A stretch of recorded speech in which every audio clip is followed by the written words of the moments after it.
Hello les amis!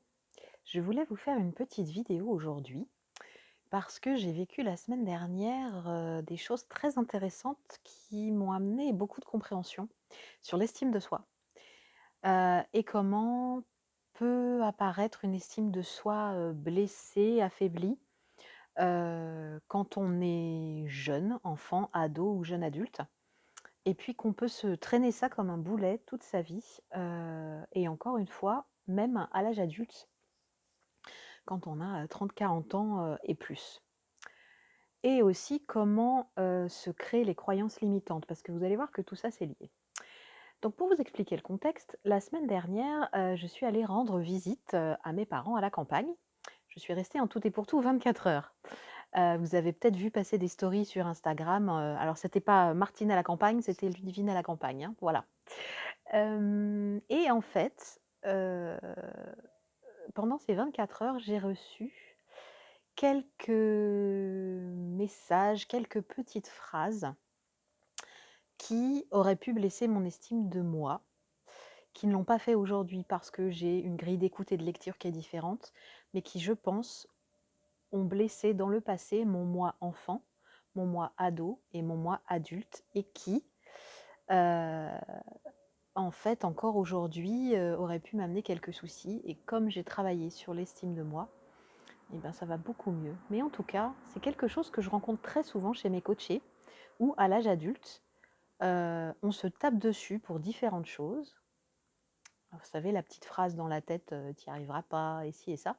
Et souvent, quand on vient décortiquer en fait, ces croyances limitantes, on se rend compte que ce sont souvent des petites phrases qu'on a entendues, qu'on nous a dites quand on était enfant, ado, par des référents éducatifs ou pédagogiques, donc bien sûr nos parents, ou bien des éducateurs sportifs ou des personnes qui avaient l'autorité, heu, des enseignants ou quelqu'un, de la famille, par exemple. Et ce sont des petites phrases qui tournent en boucle et qui tuent littéralement, les phrases qui tuent littéralement l'estime de soi.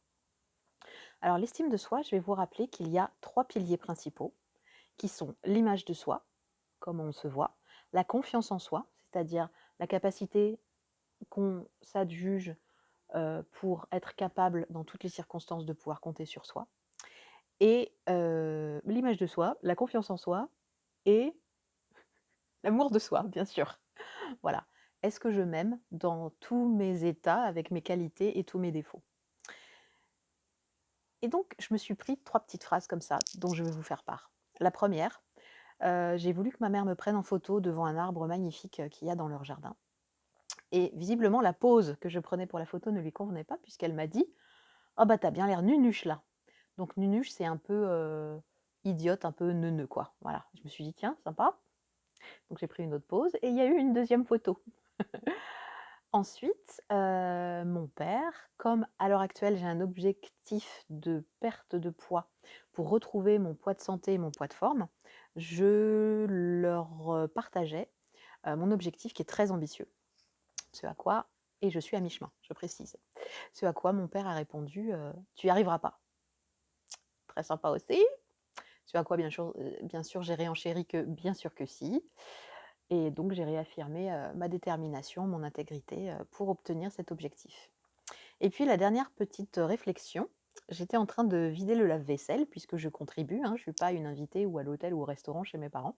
Donc je contribue, aux petits travaux de la maison quand j'y vais, et puis, la vaisselle dans le lave-vaisselle était encore mouillée, donc je prends un torchon et je commence à essuyer la vaisselle qui était un petit peu mouillée. Sur ce, ma maman débarque dans la cuisine et me dit: «Eh ben, tu ça avec le torchon pour les mains». Voilà, puisqu'il y a le torchon pour les mains, le torchon pour la vaisselle, que je n'avais pas trouvé.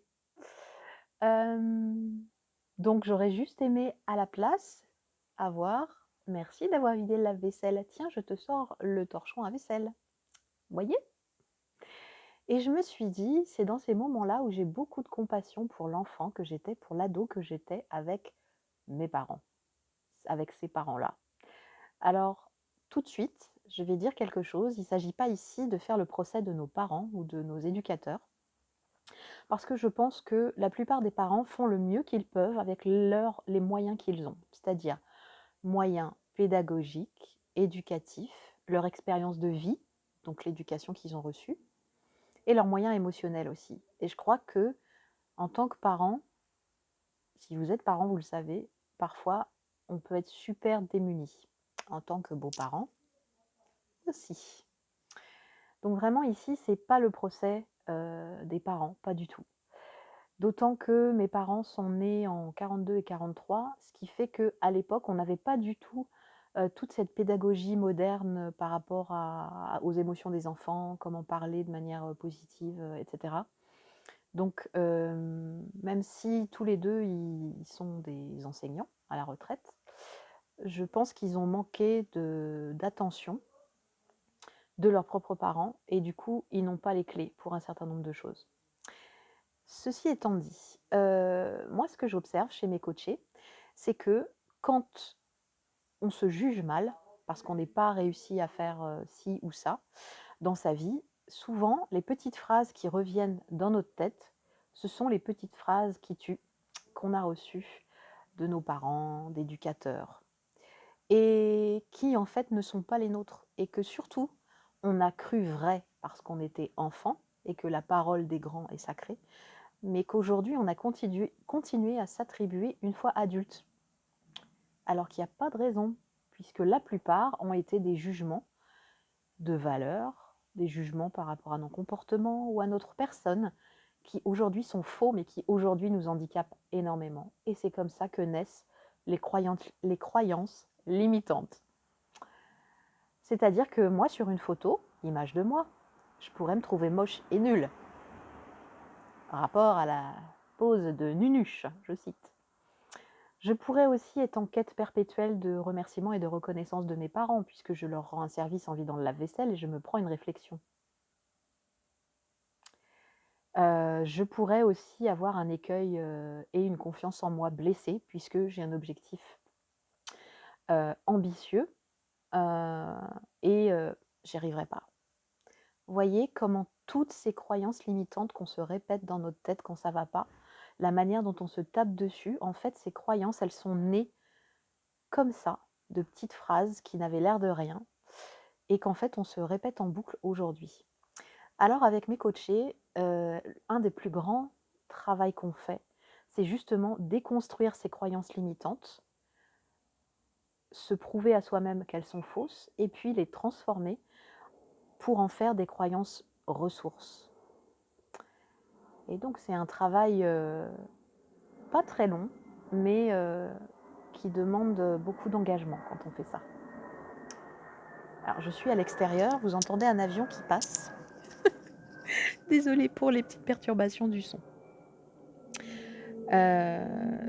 Donc à l'âge adulte, nos croyances limitantes, elles vont nous empêcher d'atteindre nos objectifs ou même simplement nous empêcher de passer à l'action et donc on va rester dans une non-action permanente, perpétuelle, par peur de ne pas y arriver.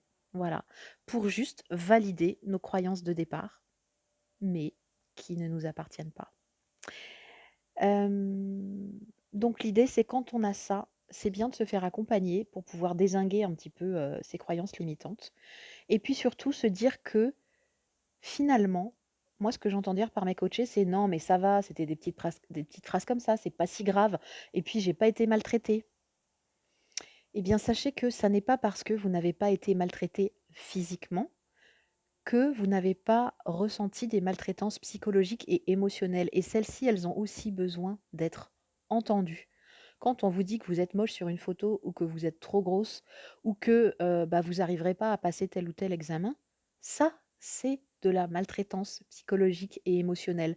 Souvent une petite phrase qui passe de manière tout à fait anodine, mais qui pour vous va s'ancrer et va vous blesser. Donc oui, c'est grave. Oui, c'est grave. Oui, vous avez peut-être été victime de maltraitance psychologique et émotionnelle et c'est pas parce qu'on ne vous a pas tapé dessus que vous n'en avez pas été victime. Ça, c'est important de l'entendre. Voilà.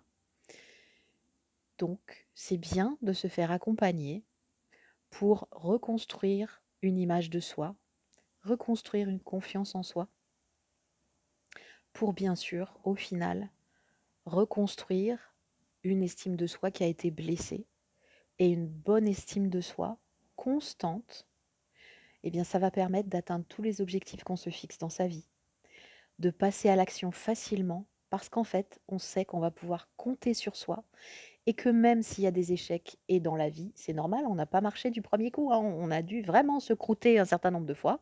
Pareil quand on a commencé à faire du vélo. L'important dans la vie quand on tombe, c'est de se relever encore et encore et encore.